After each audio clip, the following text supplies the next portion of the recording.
Vamos a leer primero los 3 versículos del inicio del capítulo 10 de Romanos, donde vamos a entender por qué Dios simplifica las cosas en lugar de complicarlas. Nosotros los seres humanos somos complicados. Dios es más, a pesar de ser el Dios eterno, creador de todo, el religioso complica las cosas.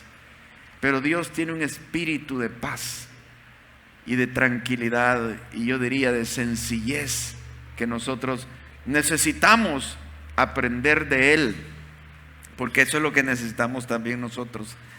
Ese espíritu que nos haga tener paz en nuestro corazón, que llene nuestras necesidades.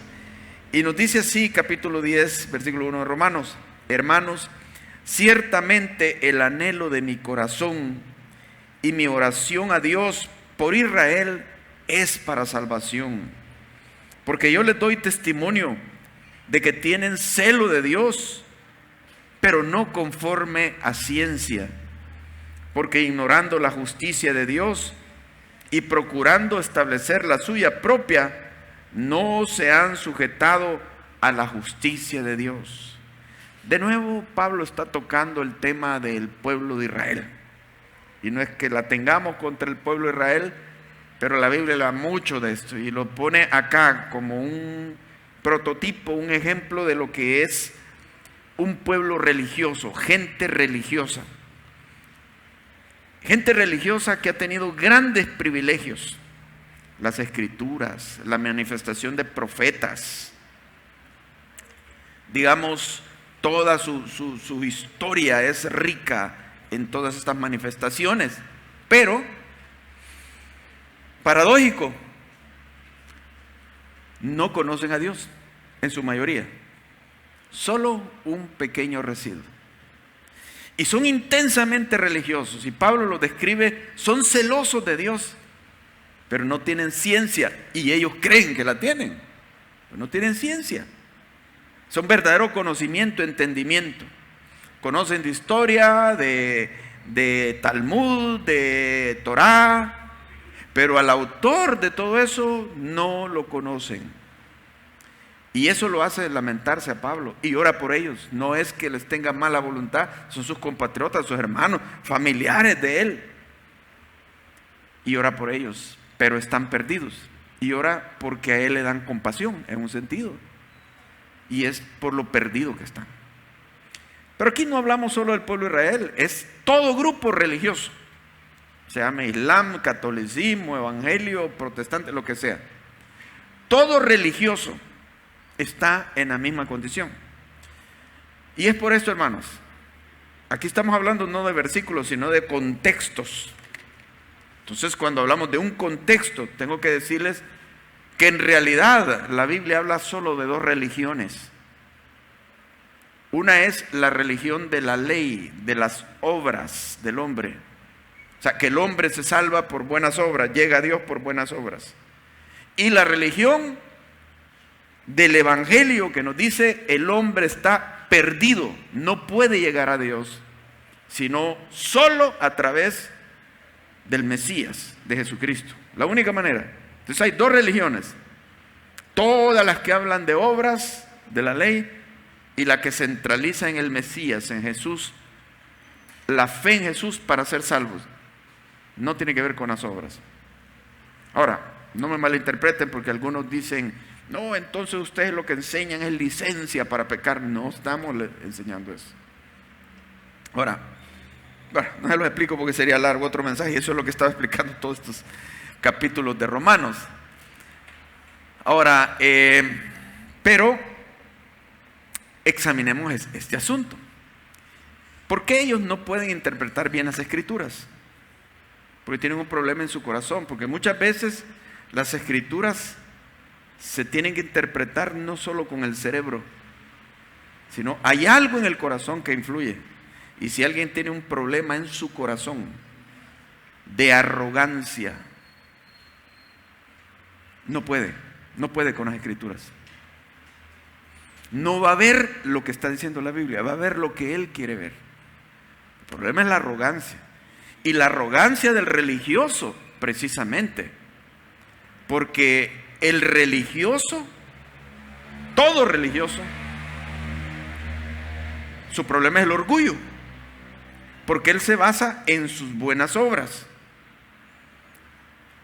Entonces, cuando dice acá que no se han sujetado a la justicia de Dios, porque ellos tratan de establecer su propia justicia, ¿qué es la justicia de Dios? Observen bien, en su contexto, todo lo que hemos estudiado se resume en esto. La justicia de Dios es esto. La justicia de Dios dice al hombre que el hombre está perdido, totalmente perdido y arruinado, y que solo a través de Jesucristo, la fe en Jesucristo, puede ser justificado, o sea, ser declarado justo y por lo tanto salvo. Solo por la fe en Jesucristo. No hay ni una obra de por medio del hombre, porque no la tiene. Sí hace buenas obras, pero ¿qué dice la palabra? No hay justo ni aun uno, no hay quien busque a Dios, no hay quien entienda, porque todos hemos nacido en la naturaleza pecaminosa. O hay alguien que no nació así, en naturaleza pecaminosa, o hay alguien que nunca haya pecado de entre nosotros acá. Nadie, creo, va a levantar la mano, y si la levanta ya pecó, porque está diciendo una gran mentira, porque todos hemos pecado, estamos perdidos. Las buenas obras para tapar las otras, no, si cuando alguien ya es culpable, ya no puede tapar con unas obras otras. Es decir, ahora voy a ser aceptado, porque eso no es legal. Entonces es a través de Jesucristo. Pero la justicia según el hombre es esta. El hombre religioso dice: no estoy tan perdido. No, yo no tampoco, nunca he estado en Mariona, ¿va? Estoy tan perdido. Claro, nadie es perfecto, pero yo puedo salvarme si lo intento. Hago buenas obritas, limosnitas ahí a las viejitas y todo. Yo puedo salvarme. Es imposible. Pero esa es la justicia del hombre. Él cree que puede. Va equivocado. Entonces, cuando se habla de los judíos que establecen su propia justicia, ellos creen que porque son linaje de Abraham, de Isaac y de Jacob, estos escogidos de Dios, entonces casi automáticamente ellos tienen un mejor puesto, ya ganaron puntos. Pobres de los gentiles, los perrillos, que no descienden de Abraham, de Isaac y de Jacob. Ahí están confiando en qué, no en Jesucristo, sino que en ellos mismos, en su linaje. Confían en que ellos saben las escrituras. Somos sabios, dice Jeremías. Ustedes judíos dicen: somos sabios y tenemos la ley. ¿Cuándo? Dice, la pluma mentirosa del escriba ha cambiado en mentira la ley, porque tienen un problema en su corazón. Entonces la malinterpretan, la tuercen por esa arrogancia que tienen. Ahora, lo estoy diciendo no solo de judíos. Claro, hay judíos mesiánicos que sí han reconocido a Jesús, pero el resto que tienen ese orgullo, me refiero a los que tienen ese orgullo, y no estoy hablando solo de ellos, sino también a todo religioso, de cualquier religión. Las buenas obras sin conocer a Jesús causan vanagloria. Por eso dice la Biblia: por gracia sois salvos. Gracia es bondad inmerecida, y esto no es de vosotros, sino que es un regalo de Dios, no por obras, para que nadie se sienta glorioso, vanaglorioso. Así que ese es el gran problema de los judíos y los religiosos. Sinceros, pero arrogantes. Ahora, esto nos lleva a nosotros a pensar en nosotros mismos, pues, porque, claro, hemos conocido a Jesús, la gracia de Jesús, pero debemos de recordar que así como nos convertimos y lo conocimos, así debemos de seguir adelante toda nuestra vida cristiana, con una perspectiva de que estamos aquí por la pura gracia de Dios y no por ninguna obra nuestra. Entonces lo que Dios quiere es esto, hermanos. Va a parecer extraño porque me temo que no muchos cristianos captan esto. Dios quisiera que usted viva humillado todo el tiempo, quebrantado. O sea, que lo que menos confíe es en las cosas que usted hace, que le han echado flores, lo han lisonjeado, lo han adulado, han dicho cosas bonitas de usted, y eso le hace confiar. Que no fuese así. Que a pesar de todo eso, usted diga: tú me conoces bien, Señor. no es lo que ellos dicen. Qué maravilloso usted, qué buena persona. Tú sabes bien que no soy eso. Tú sabes de dónde me traes a mí. Tú sabes que sin ti estoy perdido. Si no fuera por tu gracia. Todo lo tenemos por gracia. Si usted tiene un ministerio, hermano, usted no se merece ese ministerio. Que lo han nombrado líder de determinado ministerio. Usted no se lo merece, ¿o sí? No se lo merece, hermano. ¿O sí?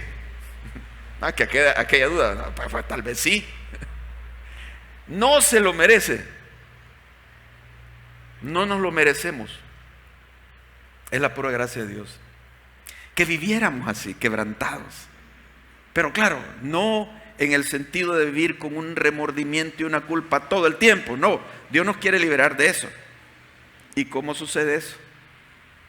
Cuando usted consciente de su situación, de lo que en realidad es, donde Dios no ve, donde quiero decir, los hombres no ven, pero Dios sí ve. Pero que usted esa situación a usted lo llevara a ver a Cristo. Solo Cristo.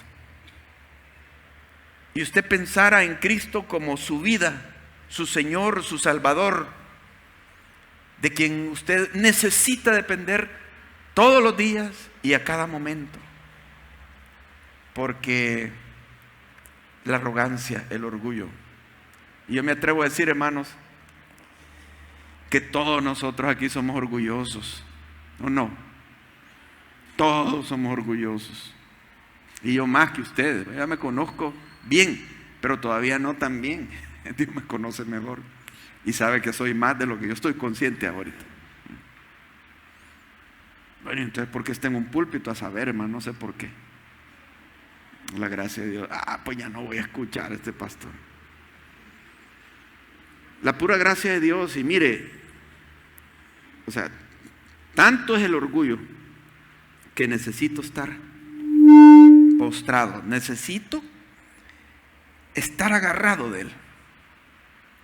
No me suelte, Señor. Pues no sé, de mí mismo. Yo no estoy hecho de la misma materia que Adán, el que cayó, y de la misma materia de todos ustedes, hermano. Así. Por eso Jesús dijo: sin mí, separado de mí, nada podéis hacer. Y por un tiempo yo decía, pero no está muy exagerado el Señor Jesús diciendo que sin Él nada podemos hacer, pero yo sí puedo hacer cositas para Él, pues yo hago buenas obras y yo hago estas cosas, yo hago lo otro, pero aquí dice que nada puedo hacer sin Él. No lo entendía. Mire, uno tiene que ir creciendo en la vida cristiana, pero yo creo que en la medida que uno va creciendo es porque Dios lo va botando más, le va bajando más el ego y el orgullo a uno. Ese es el crecimiento. No es que el crecimiento es, ahora ya soy un campeón, antes era un medio campeón, ahora ya soy un campeón, porque tengo tantos años y he crecido. Es bajar. Lo que dijo Juan, es necesario que Él crezca y yo mengue. O sea que cuando tú creces espiritualmente, en realidad no eres tú quien creces, sino que crece Cristo en ti. En esa medida. Porque tú estás en esta naturaleza pecaminosa. Entonces, tienes que estar agarrado de Él. Tu orgullo, el mío, el de todos, nos obliga a esto, hermano. Y la arrogancia también, tener cuidado, porque aún el ministerio para uno y las cosas que uno hace lo pueden envanecer. Solo Cristo, solo Cristo. Miren lo que dice uno de estos hombres reconocidos en el cristianismo, en la historia del cristianismo, como uno de los teólogos, filósofos muy importantes en el cristianismo. Este es Agustín de Hipona. Miren lo que dice, ¿no será muy radical? Yo estoy de acuerdo con él, me encanta esto que dice. Totalmente de acuerdo, esto es lo que he descubierto también. Dice, ¿qué soy sin Dios sino un guía a mi propia destrucción? Esa es una afirmación. ¿Qué soy sin Dios? Solo un guía a mi propia destrucción. Si no fuera por Jesús, estaría ciego, perdido, hermano. La gloria sea a Él. Su gracia inmensa. Pidámosle una de las cosas que nos saque de la religiosidad y nos muestre a Cristo. Si está el judío, ciego, vanagloriándose de sus obras, que yo hago aquí, que yo hago allá, ustedes no hacen esto, y regañando a todos y creyéndose ay. Eso es lo peor cuando uno es ciego, hermano. Se autoexalta. Ahora, miren lo que dice Charles Spurgeon. Le han dado el apodo el príncipe de los predicadores, pero no se lo puso él mismo. Yo creo que quizás cuando él murió se lo pusieron. Para nada, que él va a pensar así de sí mismo. Dice lo siguiente, miren: mi querido amigo, todavía soy un pobre pecador y tengo que mirar a Cristo todos los días, como lo hice al principio. No me puedo dar el lujo de poner los ojos en otra parte, porque todavía soy un pobre pecador. Charles Spurgeon. Que Dios nos bendiga como iglesia, que Dios bendiga a cada uno de ustedes, que Jesucristo se revela cada día más en nosotros y nosotros también permitamos que esa luz de Él entre a lo profundo de nuestro corazón y a nuestro espíritu. Un segundo punto que quiero enfatizar aquí es que Jesús ha puesto al alcance la salvación. Y dice en el versículo 4 de nuestro texto: porque el fin de la ley es Cristo para justicia a todo aquel que cree. Me quiero detener aquí en esta frase un ratito. El fin de la ley es Cristo. La ley de Moisés, la ley del Antiguo Testamento. El fin es Cristo. Cuando dice fin se refiere al propósito. Al propósito, el propósito se cumple en Cristo. ¿Cómo es esto? En los planes de Dios vino la ley de Dios. Ahora, el intento es que el hombre la guarde, pero Dios ya sabía de antemano que el hombre no la puede guardar por lo pecaminoso que es. Puede tener intentos, pero no logra, porque si va a guardar la ley tiene que ser perfecta. La Escritura dice que el que no guarde todas estas cosas, ahí le caen las sanciones, todas, no algunas. No la sinceridad, no tampoco, pero la mayoría la guardo, Señor. Yo trato de hacer mi obrita. No, es que es toda la ley. No conocemos a Dios, Él es perfecto. Entonces, ¿por qué Dios dio la ley? Porque de plano, si nadie no se puede salvar por la ley. Exacto. Es para que llegáramos a esa conclusión y nos bajara los humos, digámoslo así, en estas palabras. Porque al compararnos con la ley, dicen que son 613 mandamientos de la ley de Moisés. ¿Los cumple todos ustedes? Dejémonos de estar fingiendo. Y cuando agarramos los del Nuevo Testamento, cumplimos los del Antiguo y los del Nuevo al mismo tiempo, como algunos pretenden hacer, judaizantes, evangélicos judaizados que quieren hacer la mezcla. No se puede. Entonces, si nosotros tenemos un ego, andamos comparándonos no con la ley, sino con las otras personas. Y nosotros ponemos nuestros propios parámetros y salimos bien, claro. Yo ya no tomo, aquel hermano anda. Yo vengo siempre a la iglesia, aquellos fallan. Yo esto, yo lo otro, yo soy líder ahora. Aquellos nunca pasan de lo mismo. Yo soy espiritual, aquellos no. Ay, mi hermanito, te estás comparando con otros, porque en esas también puedes encontrar otra gente más espiritual que tú, que mejor que tú, y podrías envidiarle. No, nuestros ojos deben de ver la ley en un sentido, en el sentido de que la ley me va a descalificar totalmente, pero el propósito es que la ley me empuje a Jesucristo. Yo diga, no puedo justificarme por la ley. Entonces, ¿cómo hago? ¿Cómo hago para salvarme? Ahí está Jesucristo.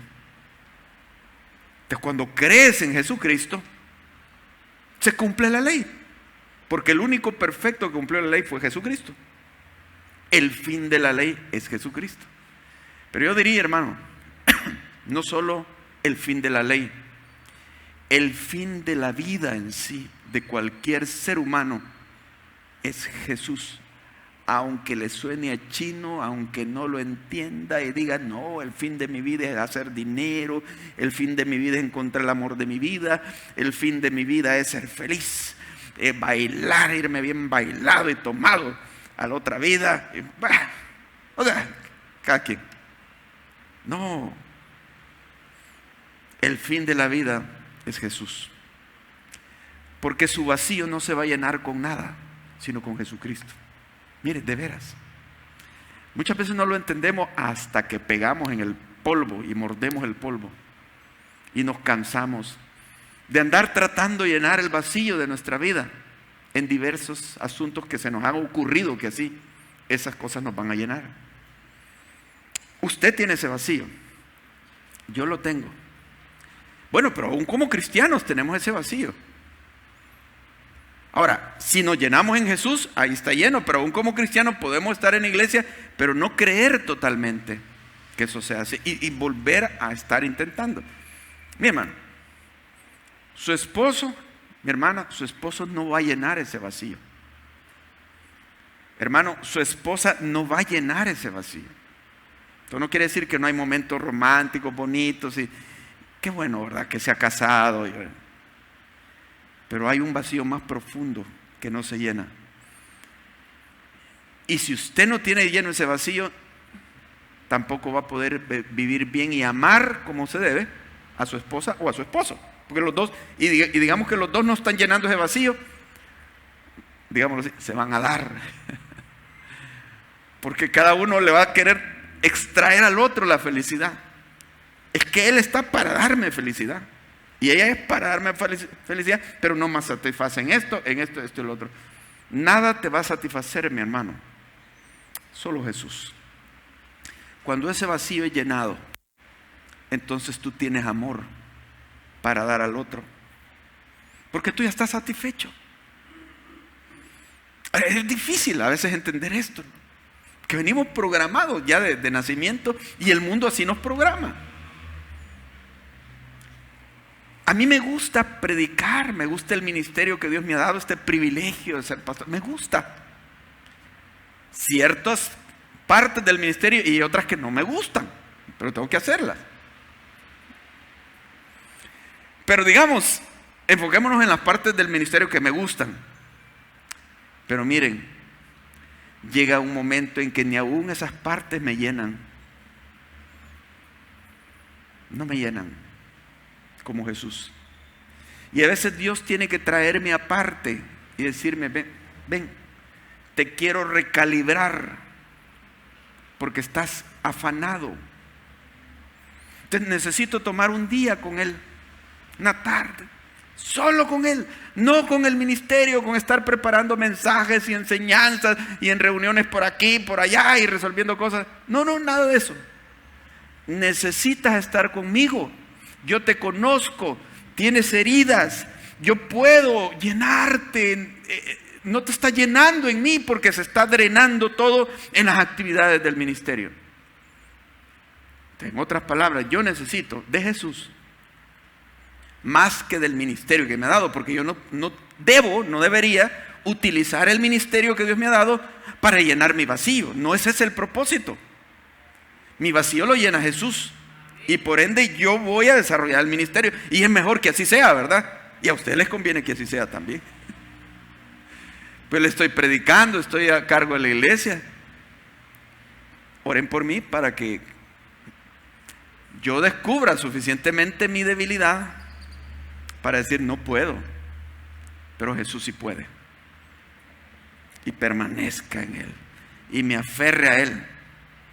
Al final de la vida, cuando yo me vaya, lo que quiero dejar es, no, que tuvo un gran ministerio y obras y actividades. No, yo quiero dejar a Jesús. Que eso es lo que va a persistir. Que otros hayan conocido a Jesús y disfruten de Jesús. Su vacío es llenado en Jesús. Ahora tengo que pasar a otro punto, pero no quisiera dejar este punto exactamente porque esto es tan maravilloso que que no hay, o sea, es poco, un rato para hablar de esto. Pero póngalo en su mente. Jesús es el fin de la vida. Jesús es el fin del ministerio. Jesús es el fin de la ley. Jesús es el fin de por qué usted está aquí. Jesús es el fin de los planes y propósitos que tengamos. Es Él. Y qué maravilloso. Le doy gracias a Pablo que pudo discernir esto y nos está compartiendo esto. Porque si no nos hubiéramos quedado atados en la religiosidad simplemente. Y la religión aburre, hermano. Aburre. Y yo entiendo aquel que dice, es que me aburrí de estar tanto en la iglesia, lo mismo y todo. Con razón, lo que tenía era religión, hermano. Pura religiosidad, no nos engañemos, era religiosidad. No, pero es que yo hacía esto precisamente. No, pero que yo iba aquí, iba allá, precisamente. Jesús no era el fin, no fue el fin. Su vacío no se llenó con la religión.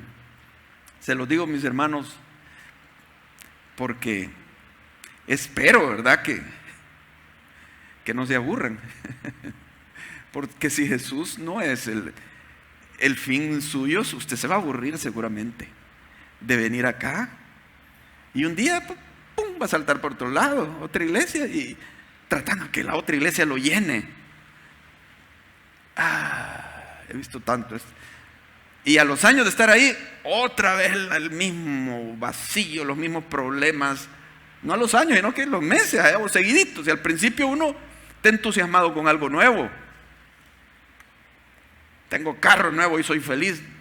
Después ni lo va a lavar, hermano, ahí lo va a dejar. Hasta el cambio de aceite se le va a olvidar porque ya no le despierta que gran felicidad que al principio, ¿verdad? El vacío no se llena. Solo Jesús. Jesús es nuestra motivación. Cuando Jesús no es el fin de nuestra vida, tampoco motivación tenemos para muchas cosas. Las motivaciones son diversas. Pero miren otra cosa que dice Charles Spurgeon. Oh corazón mío, te pido que pongas tu tesoro donde nunca puedas perderlo. Jesucristo. Ahí no se pierde. Eterno, va a estar conmigo siempre. Sus promesas son incondicionales, de gracia para mí. Ponlo en Cristo. Pon todos tus afectos en su persona, toda tu esperanza en su gloria, toda tu confianza en su sangre eficaz, todo tu gozo en su presencia. Jesucristo. Y como les decía, estas palabras no son una exageración. Vamos a ir al siguiente versículo, donde dice en el versículo 5, porque de la justicia que es por la ley, Moisés escribe así: el hombre que haga estas cosas vivirá por ellas. Religión, mandatos, obras, ceremonias. El hombre que haga estas cosas vivirá por ellas, dice la ley.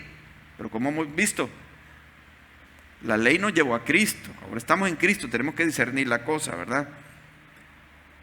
Y sigue diciendo, versículo 6, pero la justicia que es por la fe dice así: no digas en tu corazón quién subirá al cielo, esto es para traer abajo a Cristo, o quién descenderá al abismo, esto es para hacer subir a Cristo de entre los muertos. Mas ¿qué dice? Cerca de ti está la palabra, en tu boca y en tu corazón. Esta es la palabra de fe que predicamos. Que si confesares con tu boca que Jesús es el Señor y creyeres en tu corazón que Dios le levantó de los muertos, serás salvo. Está citando unas palabras del libro de Deuteronomio, profecía. ¿Quién subirá al cielo? Cuando Dios terminó de darles la ley, les dijo: no digan que este mandamiento es tan difícil. Y entonces utiliza una figura de exageración, como que se dijera: ¿quién subirá al cielo? O sea, esta ley es tremenda, es grande y es perfecta. Que qué difícil. Mucha gente dice: sí, qué difícil es ser evangélico. ¿Usted quiere recibir a Cristo? No, es que es difícil, es que está pensando en la ley, no en Cristo. En la religión, sí, es difícil ser de la religión. Entonces dice, no digas eso, porque cerca de ti está la palabra, en tu boca y en tu corazón. Entonces, estas palabras cobran sentido ya en el Nuevo Testamento. Sí, era difícil la ley, pero era una profecía para darnos a entender que en el Nuevo Testamento se responde esa pregunta. No tienes que subir, dice, para que Cristo venga, ya vino. Y tampoco tienes que bajar, dice, para que Jesús suba, ya subió, ya resucitó. Te lo hizo fácil, ya todo está hecho. El pago ha sido dado. Ahora dice, solo tienes que creer en tu corazón que Dios le levantó de los muertos, subió. Y que Él es el Señor que bajó. Y será salvo con eso. ¿Lo creen? Los religiosos dirían, no, es que es demasiado sencillo. Es porque ellos se complican y quieren complicar a los demás. No, es que tienen esta regla, las otras, y tienen que ganárselo y no sé qué, no sé cuánto. Judíos y de otras religiones. Es el típico religioso que no ha encontrado a Dios. Se ha quedado enmarañado en su religión, en las obras. ¿Por qué? Por la arrogancia que hay en su corazón. No puede admitir que está perdido, que es pecaminoso y quiere dar la apariencia de que no. La hipocresía. Entonces, solo con creer y confesar que Jesús es el Señor, se salva. Leí una historia de un misionero en la India, que vino uno de estos nativos de ahí del lugar, y había leído este versículo y le dijo, bueno, tu Biblia dice que solo con decir Jesús es el Señor, uno se salva. Así dice ahí. Quiere decir que yo me puedo salvar ahorita. Solo se le quedaba oyendo. Vaya, Jesús es el Señor, le dijo. O sea que ahora ya soy salvo porque dije Jesús es el Señor. Sí dice aquí. Entonces le dice, mira, allá está aquel grupo de musulmanes. Ve a meterte entre ellos y diles, Jesús es el Señor. No, ahí no. Porque sabe que le iban a dar duro. Que no es así como que voy a llenar ese protocolo. Cuando alguien dice Jesús es el Señor, no es solo una vez, es lo que Él dice en su vida. Continuamente ha decidido afrontar la vida así, sabiendo y creyendo que Jesús es el Señor y sometiéndose a Jesús como el Señor. Esa confesión le transforma, pero la confesión sincera cuando es del corazón, porque dice tienes que creer en el corazón. Cuando crees en el corazón vas a hablar con la boca y vas a decir Jesús es el Señor. ¿Por qué? Porque Dios le resucitó de los muertos. Ahora, sigue diciendo en el versículo 10, porque con el corazón se cree para justicia, pero con la boca se confiesa para salvación. Pues la Escritura dice, todo aquel que en Él creyere no será avergonzado. Quiere decir, nunca sucederá que tú le has clamado a Jesús y te diste cuenta que fuiste defraudado, que falló. El que invoca el nombre del Señor no será avergonzado, porque Él no va a fallar. Es así como lo oyen literalmente. Jesús es el Señor. Jesús es Dios hecho hombre. Jesús es el único que salva. Y dice, predicamos la palabra de fe. Esta es la palabra de fe que predicamos. ¿Se dan cuenta? Palabra de fe. Ahora, pero no confunda que fe es dogma. Porque algunos creen que porque nosotros creemos es que creemos en algo que nos hemos dado un balazo en la cabeza y nos hemos suicidado intelectualmente. O que la fe está basada en dogmas, en mitos y leyendas. No. La fe nuestra, y les digo, prepárense para esto. Como nos dice Pedro, tenemos que prepararnos para responder aquellos que nos pregunten de la esperanza que hay en nosotros y estar siempre preparados. La fe está basada en hechos fidedignos. Miren cómo el autor de Lucas y de Hechos le dice a Teófilo: te he presentado pruebas de las cosas en que pruebas indubitables, o sea, sin lugar a duda, de las cosas que han sucedido entre nosotros. O sea, tenemos pruebas, tenemos evidencia, pero al fin de cuentas tenemos que creer. Porque podemos tener todas las evidencias y decidir no creer. Sí, se puede. Mucha gente lo hace. A pesar de que le demuestre, dice no, pero de todos modos, él no. Jesús lo dijo en aquella historia del rico y Lázaro. El rico en el infierno le dijo: manda, Padre Abraham, manda que salga Lázaro y le vaya a contar a mis hermanos. Tengo 5 hermanos para que no vengan a este lugar. Y le dice a Abraham: no, le dije, aunque ahí tienen ya las escrituras, tienen a Moisés. Si no le creen a Moisés, tampoco creerán, aunque alguien surja de entre los muertos y les vaya a avisar de esto, no creerán. Porque con todas las evidencias que le das, la gente dice: no creo de todos modos. ¿Qué se va a hacer? Pero que no seamos nosotros así, sino que si Dios te ha dicho algo, ya no le busques más, como dice, más tres patas al gato. No le estés buscando. Ya está claro. Tienes que dar el paso de creer. Es palabra de fe, pero no es un suicidio intelectual. ¿Qué más? Ahora,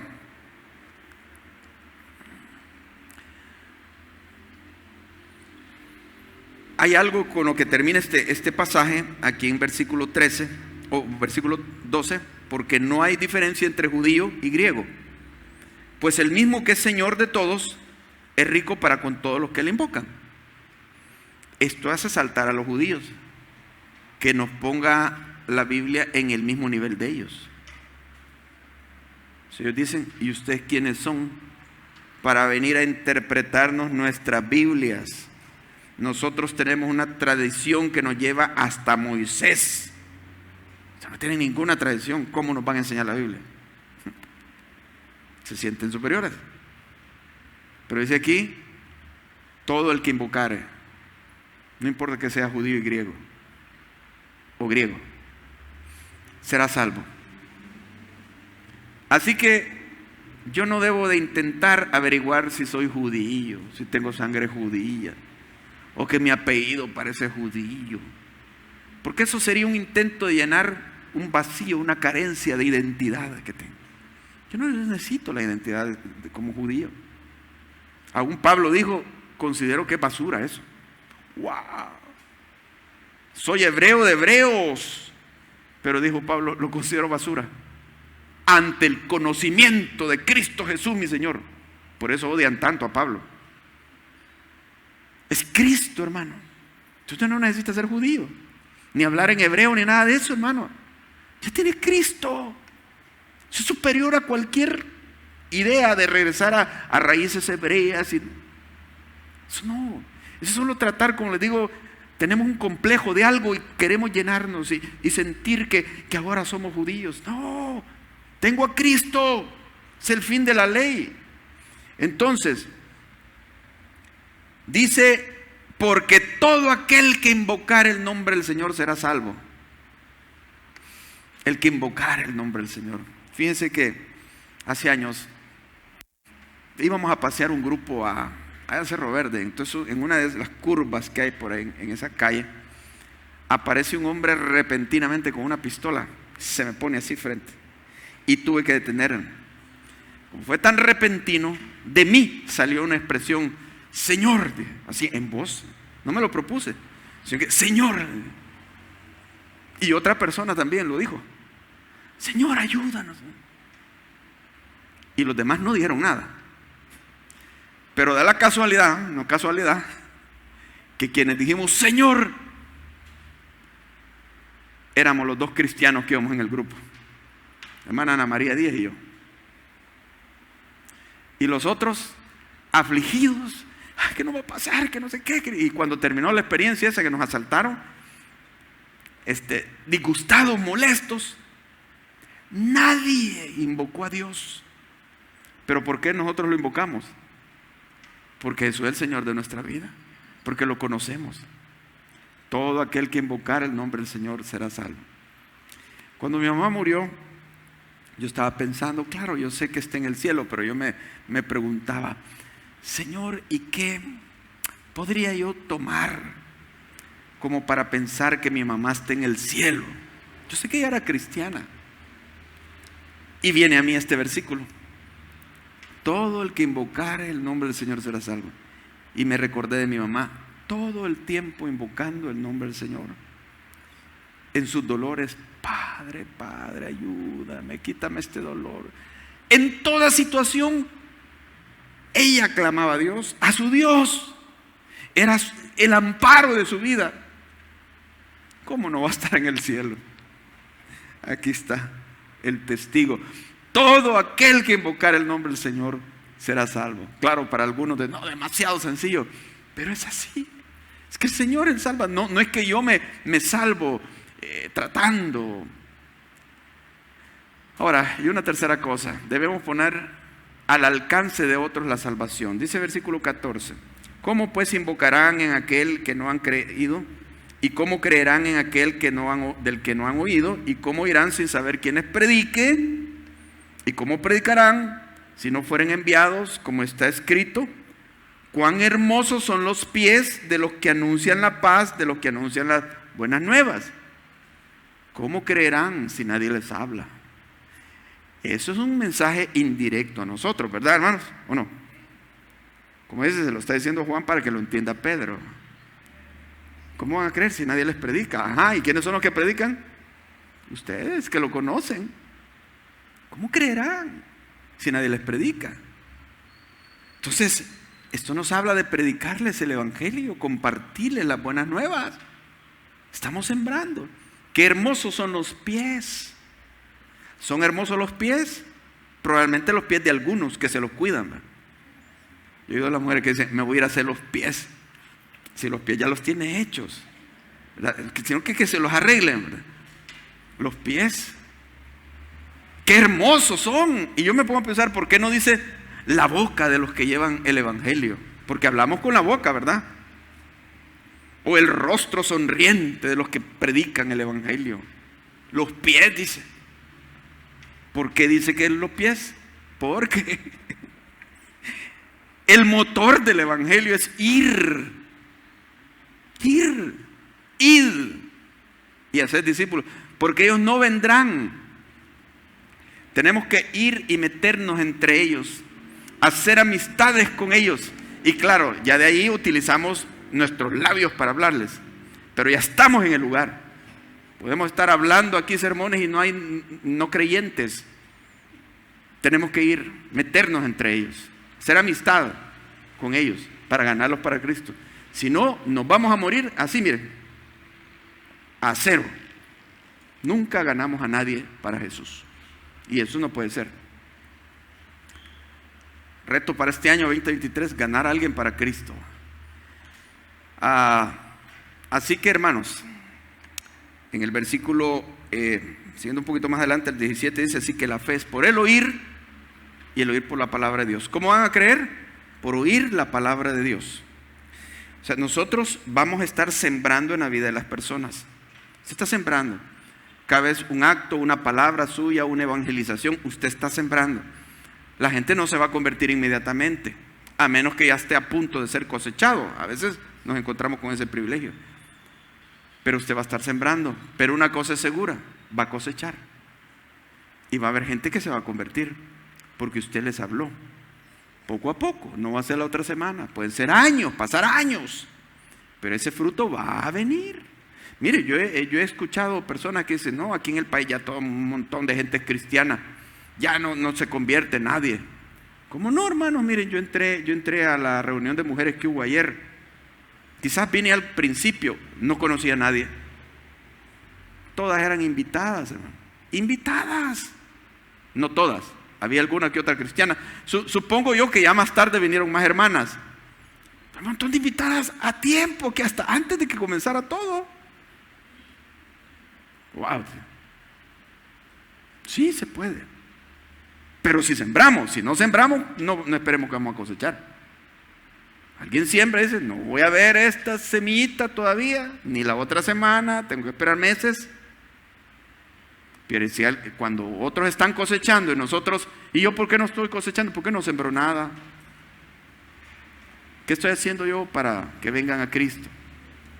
Pero, además, quiero advertirles, nos advierte que no todos van a creer, a pesar de que nosotros prediquemos el Evangelio.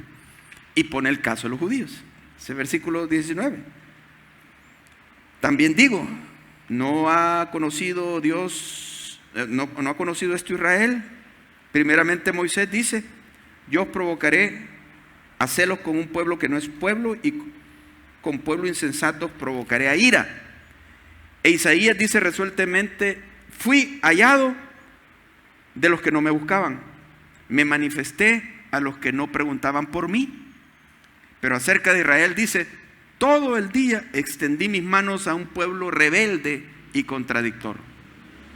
Esto quiere decir, hermano, no se extrañe, porque a pesar de que usted ha hablado bien y ha dado razones para creer en Jesús, es el hombre el que termina decidiendo si cree o no cree. Pero usted lo hizo. Sin embargo, muchas veces va a creer gente que ni pensábamos que se iba a convertir. Pero usted tiene que estar alerta siempre, tratando de ganarlos. A veces nuestros estimados amigos no se convierten, y se convierte el ordenanza de la oficina, mire. Ni le había puesto los ojos a usted, ¿verdad? Entonces el que se convirtió, gloria a Dios. A veces el que se convierte es el más sufrido, el pecador de ahí del departamento, es el que se convierte. El que más le contradecía, y los otros indiferentes, pero ese le contradecía porque algo le quemaba cuando usted hablaba del Evangelio. Ese es el que se termina convirtiendo. No sabemos. Los excluidos, los exiliados, son los que se terminan convirtiendo, que los tradicionales, los que están bien. Por eso dijo Jesús, difícil que un rico entre al reino de los cielos. Prediqué en una iglesia una vez y se convirtieron en una vigilia, iglesia del Majagual, 3 bolos, digámoslo así, 3 bolos. Que uno dice, pero estos no saben lo que están haciendo, pero pasaron. Pero uno de ellos gritaba. Y el que menos pensaba yo, no, que estaba fingiendo. Padre, perdóname, Padre, Padre, sálvame, decía. Y con las manos levantadas, hincado. Y bueno, terminó todo y viene el pastor y me dice, míreme, ahí se acaba de convertir un hombre tremendo, me dijo. Fíjese que ese hombre usaba armas, me dijo. Y a mí me daba miedo meterme a evangelizarlo allá a su casa cuando íbamos al bosque, porque hay una región que se llama el bosque. El hombre venía de Oriente, acostumbrado a usar machete y pistola. Y yo le veía lo mal encarado de ese hombre y nunca entré a la casa a evangelizarlo. Él iba evangelizando en todas las casas, pero menos ahí. Ese se acaba de convertir. Algunos de ustedes lo conocerán. El hermano Chabelo, el hermano Chabelo del Majagual. ¿Quién iba a decir? Pues ese pastor, ¿quién iba a decirle que ese hombre iba a venir a Cristo? No sabemos, hermano, pero tenemos que evangelizar. Vamos a cerrar nuestros ojos y vamos a orar. Padre, gracias, gracias. Sigue reforzando en nosotros la convicción de que tú seas el centro de nuestra vida y de que prediquemos con denuedo, con gozo y convicción a los que no te conocen. Ábrenos las puertas, prepara esos momentos, Señor, en nombre de Jesús.